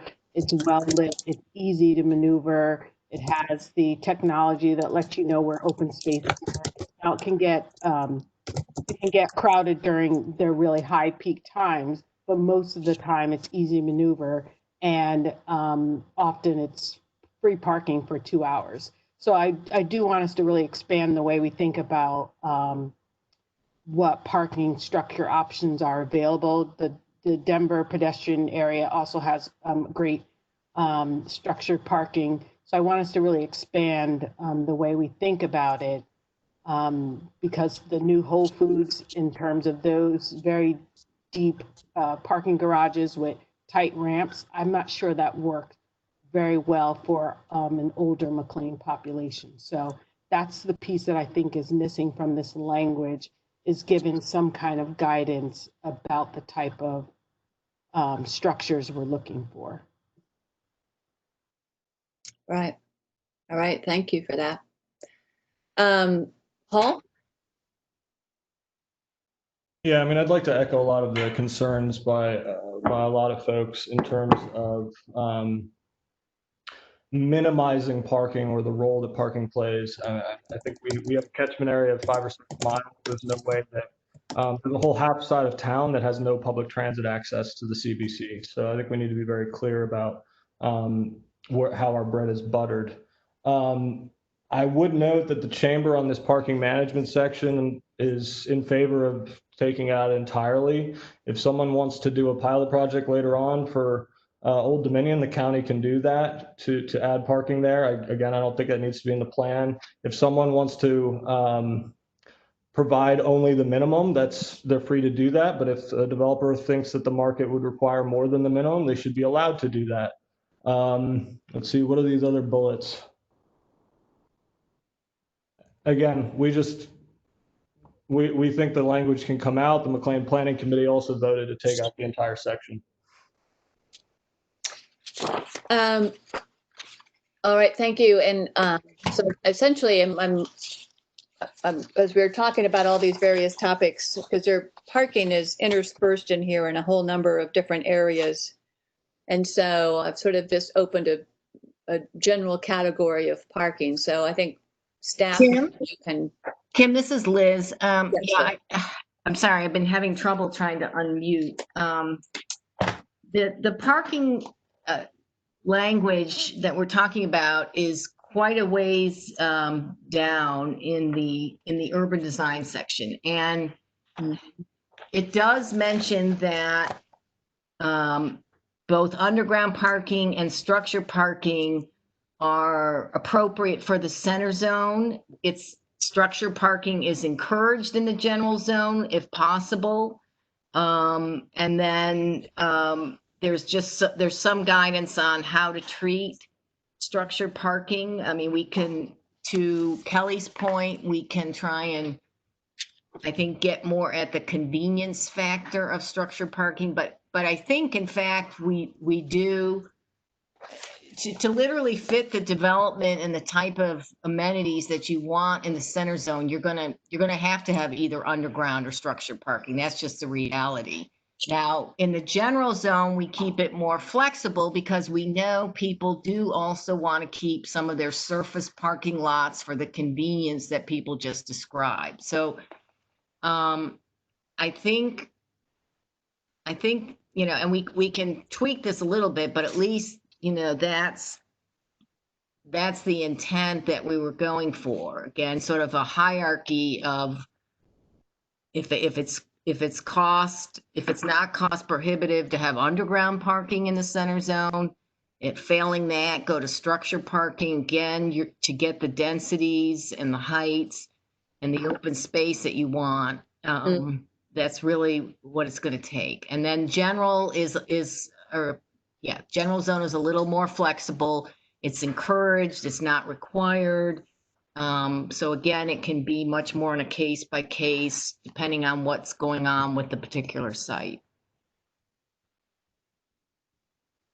I will just add, Kim, that your idea about it's usually on-street paid parking. Sometimes there's a public parking garage, but there are examples around the country that do take the parking revenues and funnel it. It's a parking management strategy and funnel it back for a particular district for, you know, various either infrastructure or services to but at this point, I don't know that the county's at that point, but it is, your idea isn't crazy. It is done in other places around the country. Yeah, and I don't know that it would work in McLean, and I don't know that we need it. It's just, you know, it's something to think about. The other thing, I guess, to throw out for general discussion, and again, interested in what the task force thinks, but as well as the staff. And that is, as we look at these new high density buildings that we're hoping to be able to attract going forward. You know, there's a formula today that says you need to have X number of spaces per unit. And I'm wondering, you know, one of the things is we're not super convenient to the metros. We're not inconvenient in that they're relatively close by. But it's not like we can walk out of our front door and get there very easily. And I know there are bus routes that will take most of the CBC area to the metros pretty easily. But is that something, if we said, if a new high-rise residential building provided a van service, a trolley or whatever, transportation, on a regular basis to the local metro, you don't have to have as many parking spots, which therefore reduces overhead non-revenue overhead for any development. Hopefully that would make it more attractive. But also, do they actually need to have that many spaces? Because again, what we're trying to create is a more viable, walkable area. And given our location to the metro, people want to be able to get in and out to the metro, but we might not need, 1.25 parking spots for every, I'm making that formula up. But again, just a thought to throw out there, and to see what you all are thinking about that idea. I think that's probably best for transportation. I will say that is a transportation demand management strategy that, can be factored in looking at reducing the amount of parking provided on site, but I'll let transportation field that probably more. All right. Yeah, Kim, I believe that we do have TDM language in the plan here. I forget which lines or which page they are. So if you can scroll down to that area, we can just quickly take a look at that. Yeah, sorry for jumping all over on this one. It's all right. With parking in about it's on page 9, transportation demand management. Yep. Page 9. There we go. So yeah, we just have a small paragraph, couple paragraphs here, but where is it? On the first bullet where we commit to reduce vehicle trips, that's one thing. If they're looking to provide, like you said, a shuttle service, and they ask for a reduction in parking. These people, yeah, we have actually in the paragraph above maybe. So maybe we should tweak it. If you look at page 10, this is Leanna. If you scroll down one more page under parking management, I think we've got some bullet points there about encouraging parking reductions. Oh, there it is. Line 312. Okay. Yeah. Yeah, we were just at this bullet. Someone just recommended deleting encourage parking reductions. So I forgot who just did that. So is that Jim? Well, That was Jack. Oh, Jack Wilburn. Yeah, he mentioned. Jack, do you really want to do this? I just wanted to, let's put it this way. I've been on both sides of this equation, where on a free market, somebody says, look, I want to provide more parking because it's a market-based economy and people are hoteling and they actually have greater density per unit than an average office is under old mathematics. And I've been on the other side where, like to Rich's point, if we punish them enough, they'll find another way to come in without using cars. So I was trying to make it more neutral. You've got the TDMs as a pathway to it other ways. I was just saying discourage excess parking above minimum requirements. That's all I was saying with that deletion. Mm-hmm. So one of the things under TDM strategies, even though it's not mentioned in the previous page, is that when we look at zoning cases or when developers are coming in, we look to them to provide the strategies that works best for them for that particular site. So that's why we don't have anything specifically in the comp plan here. It could be something that's referred to in the when it comes in for a zoning case or a rezoning, that we look to, one, encourage them to reduce their parking, but they also come up with a strategy that works best for their site, and let's say provide shuttle service or some other strategy that helps reduce the number of vehicle trips or vehicles on the road. So. Yeah, I don't think we want to discourage or hurt anybody or make it painful for someone who wants to drive a car in and do business, right? So that's not the intent. But I think I'm just saying it, particularly with a residential building, if you don't need it, if you're, if we're looking at, I mean, I see all these 3 and 4 car garages being built in McLean.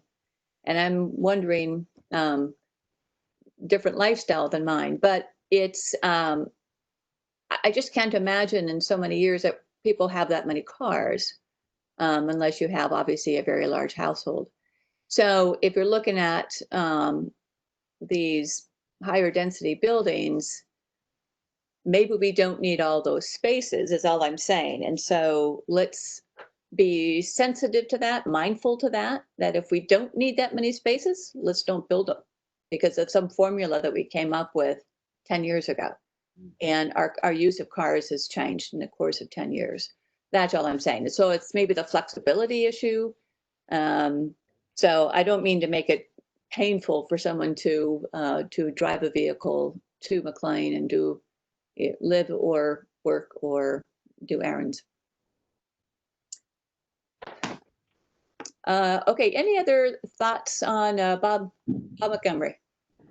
I just wanted to sort of follow up on your sort of flexibility issue. I like that concept, right? Is the flexibility. I mean, when you're able to look at it from a project by project basis, does this make sense? I would say to your question about if we just reduce parking a bunch, you know, if maybe it's not needed. I think this is something that the town of Vienna did something similar a couple years back, where they sort of reduced the amount of parking that was needed. And it was particularly for like a retail area to kind of encourage development a little bit. Like you said, hey, you don't have to pay as much for your parking, and you can still provide more square feet per parking space than you normally would. And I think the result of that is that people were still driving there, but they just didn't have anywhere to park. And I know that the town of Vienna is now actively looking to spend public money on a public parking garage in the area where they gave these parking reductions in order to make up for the fact that the spaces are needed.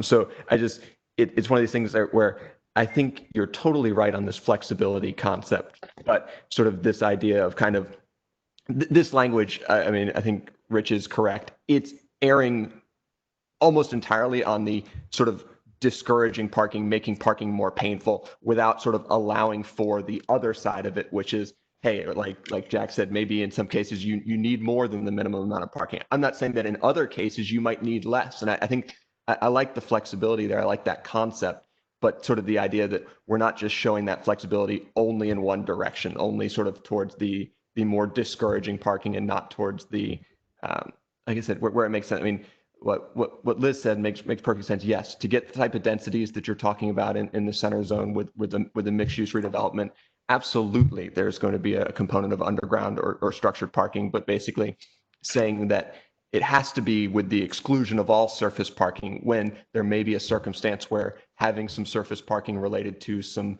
community serving retail made sense as part of a development that also included underground and structured parking. I just think that having language that's flexible enough to allow for all of those options would be helpful. That's all.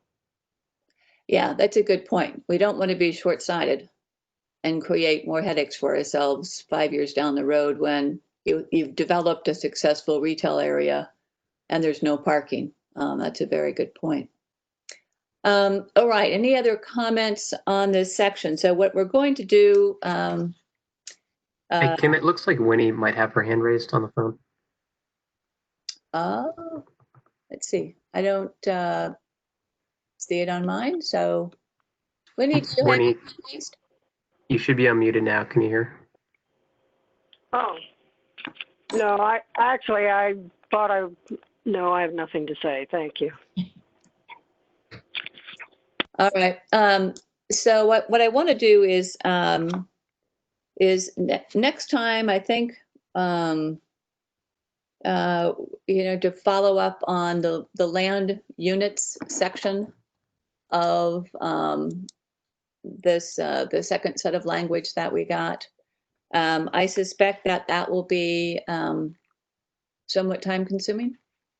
And I think, actually, unless we have other topics to raise, with regard to the parking, so can I say to staff, maybe take a look at that if there's anything that you would like to fine tune based on our conversation, to maybe mark it in red.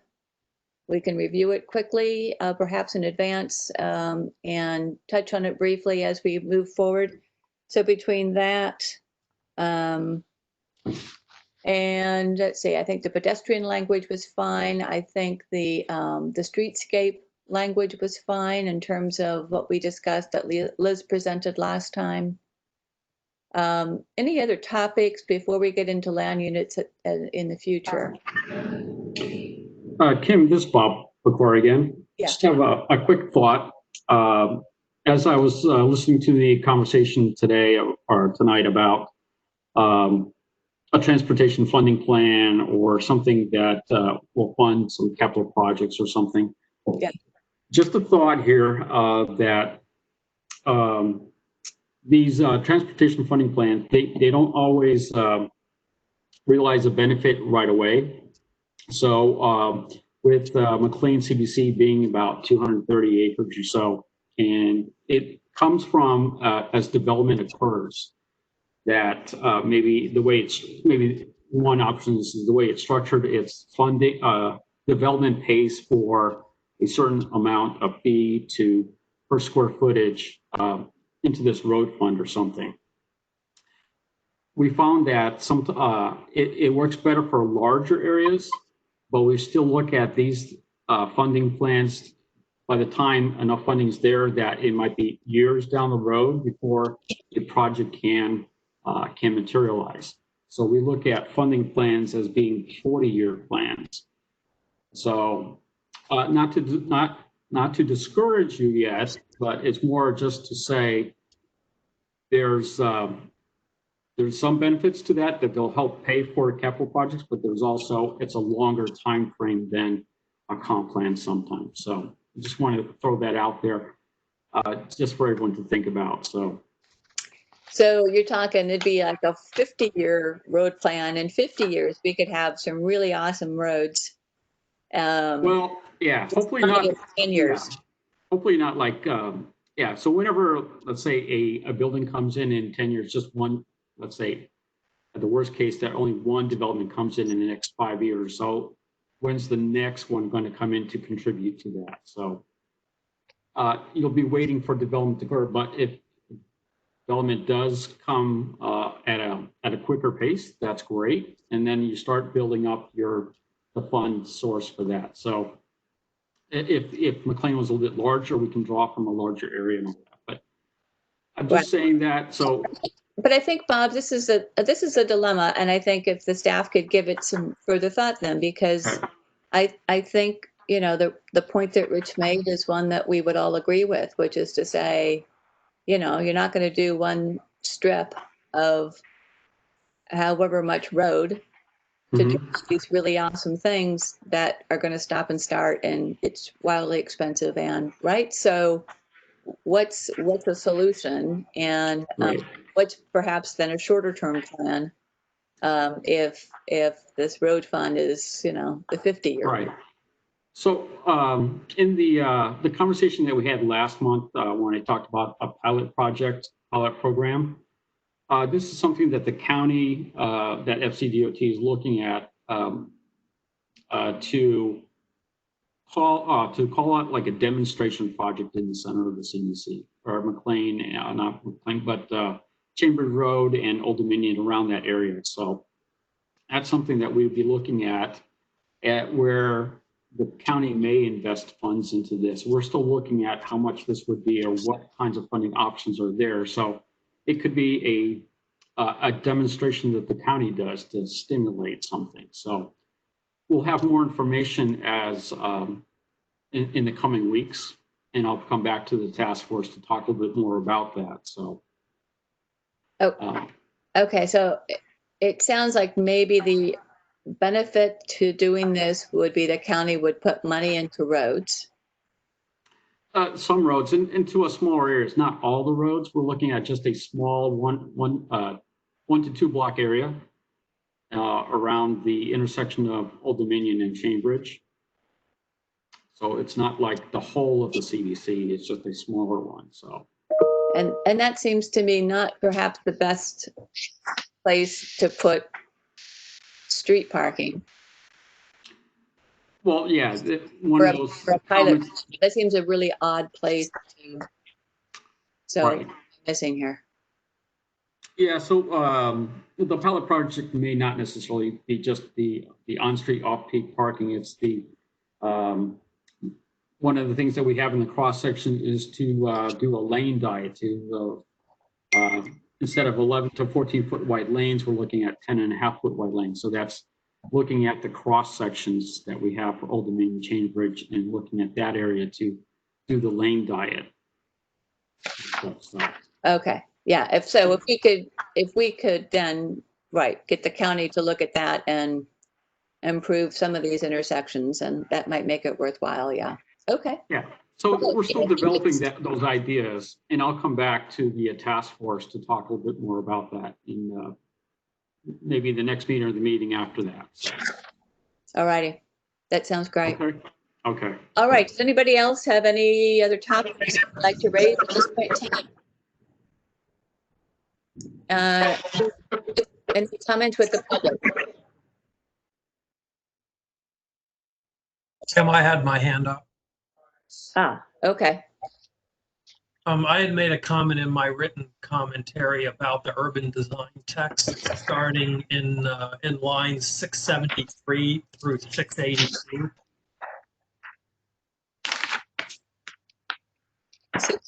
673, okay. 673, yes. Right, okay. I'll wait until that.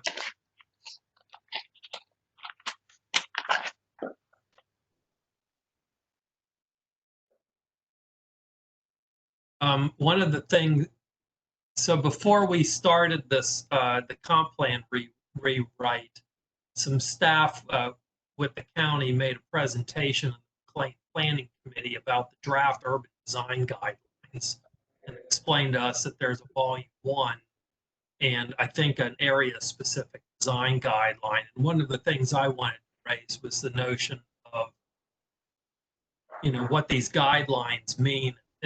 And someone explain to us how they might impact development, because it seemed to us, I mean, these were several hundred pages worth of documentation and design guidance that developers would have to follow to some degree, I think. We never got very far on it, but it just struck me that, you know, we keep talking about revitalization somehow to encourage development, but then we keep layering over all of these different neat things that developers have to do when they're in a CBC versus when they're not.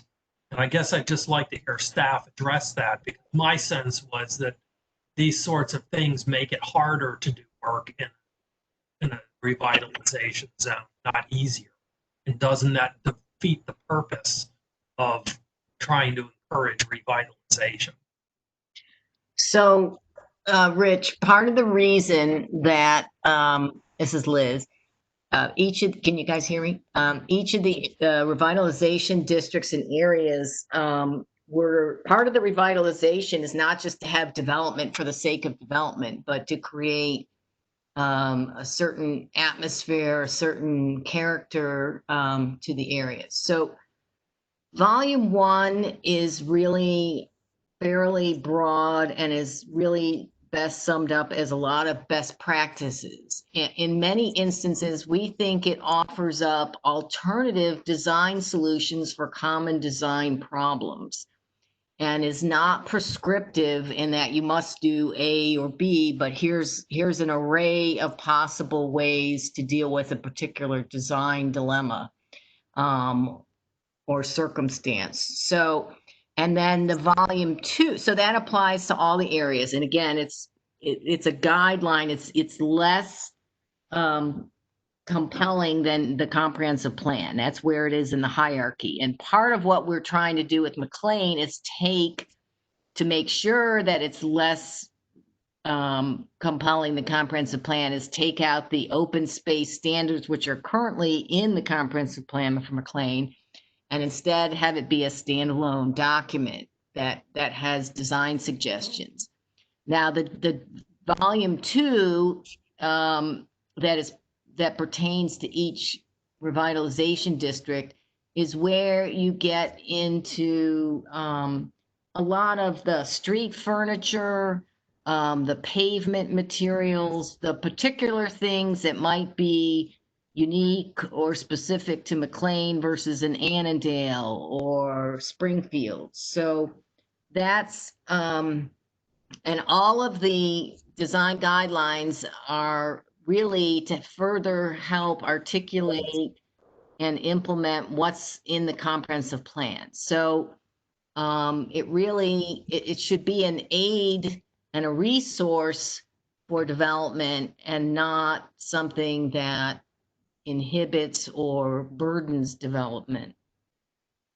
When would we expect to see that second vote for claim? Well, so because we need to first have a comprehensive plan to guide everything, it is traditionally a process that would kick off at least not until we had a final draft out to go to the Planning Commission and Board of Supervisors. And we haven't really talked with the supervisor's office yet, but we would obviously have a public engagement process, perhaps not, I'm saying the same task force, but a group of people that would help work with our staff to develop it. I mean, it typically can take, dare I say it, like a year to develop them. In the meantime, volume 1 already applies, and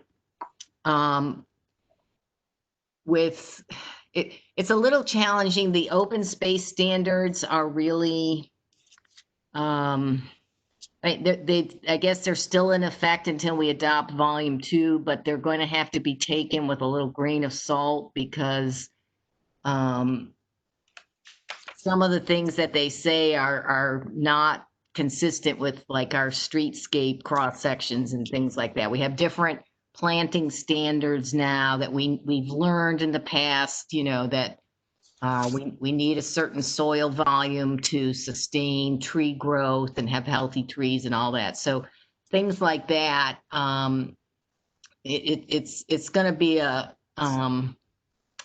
challenging time till we get the volume 2 in somewhat, but volume 1 does apply already. It's been adopted for all of the revitalization districts.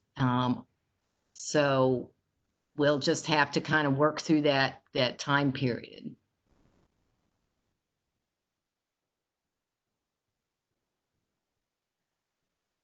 All right. Rich, any thoughts, response to that? I understand what she's saying. I just wanted to make sure it was clear what time was for that. Yep, yeah, and we can get, I've already, so Joanne Phoebe, who's our lead urban designer in our office, and Zachary Pyle, who's been assigned to the McLean area, will be the leads on the project. They're already starting to think about the public engagement process, and they'll be crafting a, you know, proposed outline, possible outline. So we'll be getting keyed up so that we can hit the ground running when we have the final draft plan out on the street. Yeah, and the McLean Planning Committee is very interested in being involved. Yes, yes. Thank you. All right, anything else before the land use section on page 30 that will start for the next meeting? Any other questions, issues people want to raise? If not, then we'll go to any public questions that we might have. And Tim, I'll let you tell us if we have any questions. All right, and just a reminder, if anybody joined late on the phone, you can raise your hand with *3 and I'll call on you.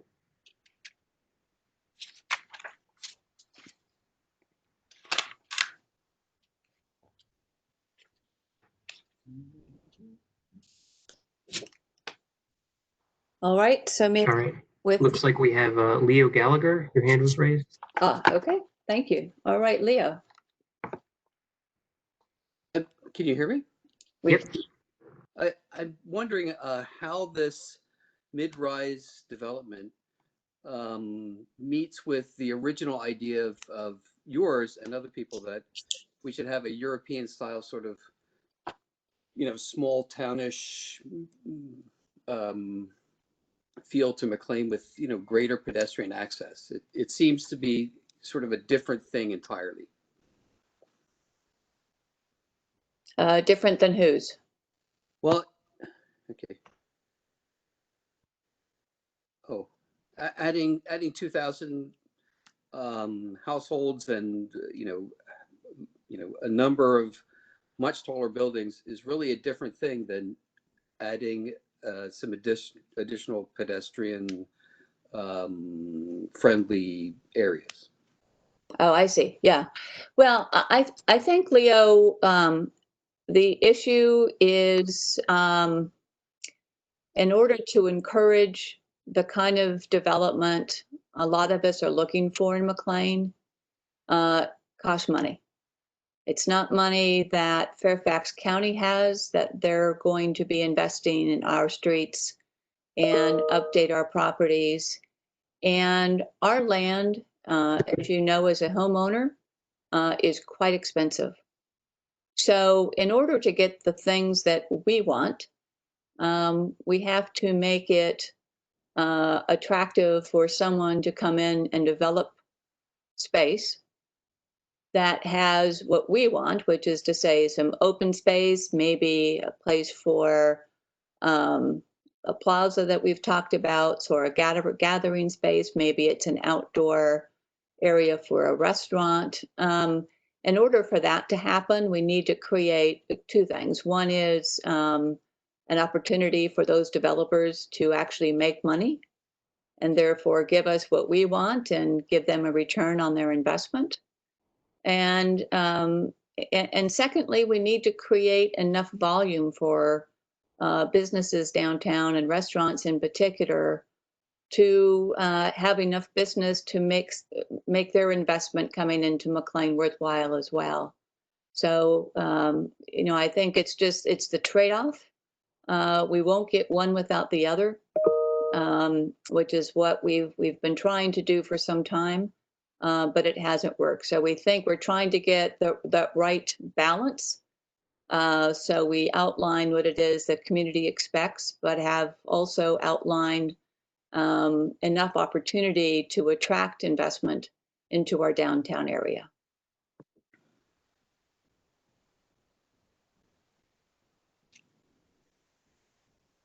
Other questions?